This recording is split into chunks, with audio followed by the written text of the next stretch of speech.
Diet control அப்படின்னாவே எல்லாத்துக்கும் பொதுவாக இருக்கிறது என்னென்னா, இதை சாப்பிடாத, அதை சாப்பிடாத, இவ்வளோ சாப்பிடு, ஏன் நிறையா சாப்பிட்ற அப்படிங்கிற கான்செப்ட் தான் இப்போ இருக்குது. பட் உண்மையாக கேட்டிங்கன்னா, என்ன சாப்பிட்றோங்கிறத விட எந்த நேரத்தில் சாப்பிட்றோம் அப்படிங்கிறது தான் முக்கியம். நம்மளோட பாடிக்குள்ளே ஒரு பயாலாஜிக்கல் கிளாக் ஒன்று இருக்குது. 24 ஹவர்ஸ் வெளில கிளாக் பார்க்குறோம் இல்லையா?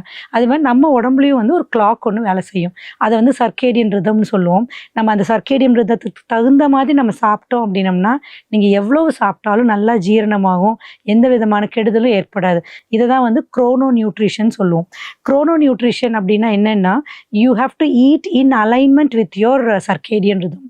நம்ம நல்லா எனர்ஜெட்டிக்காக இருக்கிற அந்த பகல் நேரத்தில் நீங்கள் நிறைய சாப்பிட்டுக்கலாம்.